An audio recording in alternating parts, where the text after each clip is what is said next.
आज हम बात करने वाले हैं एक ऐसे शख्स की जिसका नाम सुनते ही कभी भारत और अमेरिका जैसे देशों की खुफिया एजेंसियां अलर्ट हो जाती थीं।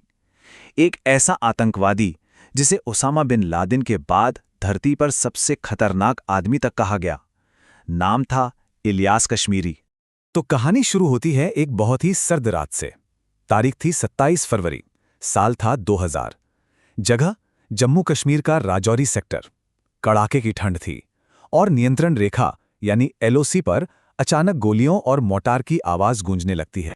उस रात जो हुआ वो वाकई इंसानियत को शर्मसार करने वाला था। हमलावरों का जो सरगना था उसने एक भारतीय सैनिक का सर काट दिया और उसे एक ट्रॉफी की तरह अपने साथ ले गया। कहते हैं कि बाद में उसने वो सर एक पाकिस्तानी जनरल को तोहफे में दिया था। तो सवाल यही उठता है कि आखिर कौन था यह शख्स? एक आम सा दिखने वाला स्टूडेंट दुनिया का सबसे खूंखार आतंकवादी बना कैसे? चलिए आज इसी कहानी की परतें खोलते हैं। तो सबसे पहले बात करते हैं उसी बर्बर हमले की जिसने दुनिया को पहली बार इलियास कश्मीरी के नाम से रूबरू कराया।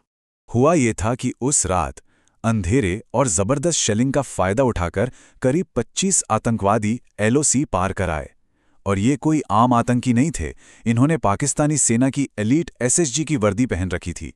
इस पूरी टीम को लीड कर रहा था इलियास कश्मीरी। इनका निशाना बनी 17 मराठा लाइट इन्फेंट्री की एक चौकी।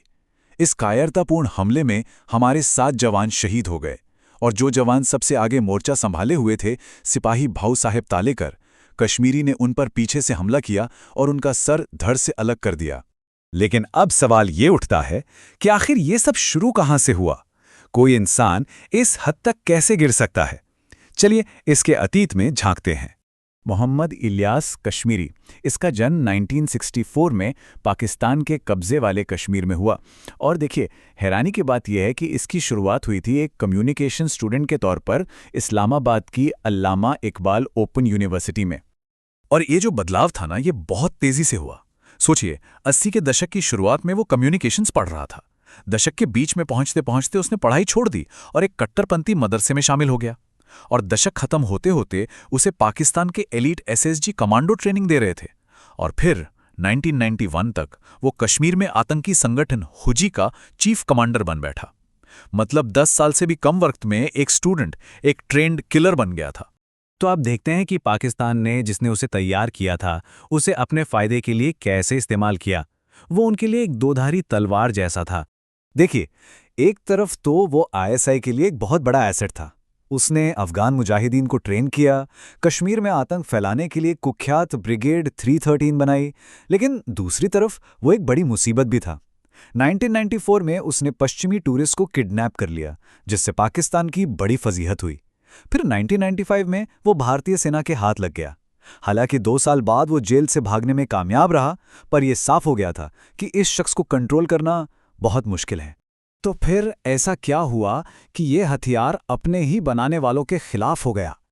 इसकी वजह बना 9/11 का हमला। जब अमेरिका ने पाकिस्तान पर दबाव डाला तो जनरल मुशर्रफ ने वॉर ऑन टेरर में अमेरिका का साथ देने का फैसला कर लिया।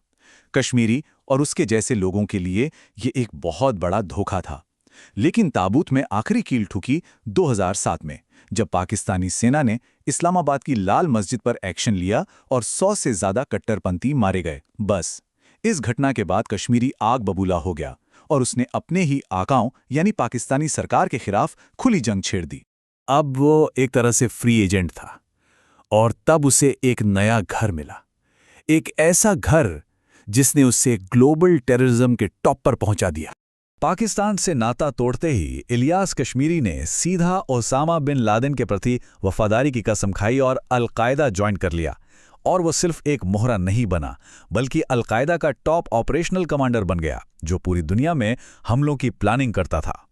और अल-कायदा का कमांडर बनने के बाद उसकी पहुंच और क्रूरता दोनों कई गुना बढ़ गईं। अब वो सिर्फ कश्मीर तक सीमित नहीं था, उसने पाकिस्तान में ही आर्मी के जनरल हेडक्वार्टर और आईएसआई के हेडक्वार्टर पे हमले करवाए।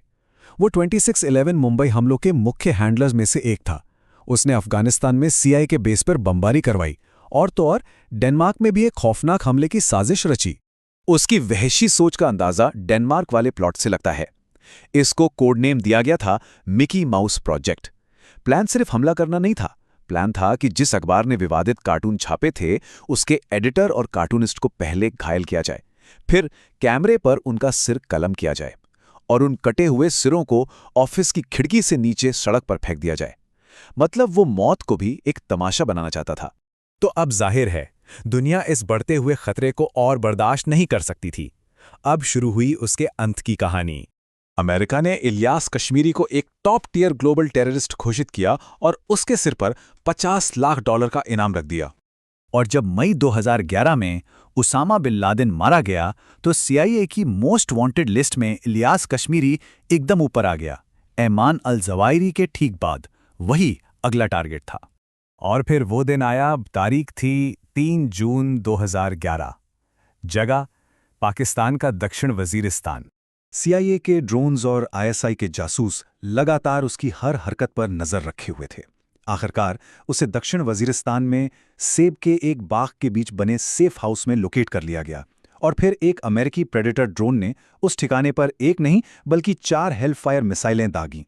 इलियास कश्मीरी अपने 8 साथियों के साथ मौके पर ही ढेर हो गया। कहते हैं धमाका इतना जबरदस्त था कि मलबे से उसकी लाश तक नहीं मिली। तो इस तरह दुनिया के सबसे खूंखार आतंकवादियों में से एक का एक क्रूर अंत हुआ। लेकिन कहानी यहां खत्म नहीं होती। ये एक सवाल पीछे छोड़ जाती है, क्या किसी एक सरगना को मार देने से उसकी फैलाई हुई जहरीली सोच भी मर जाती है?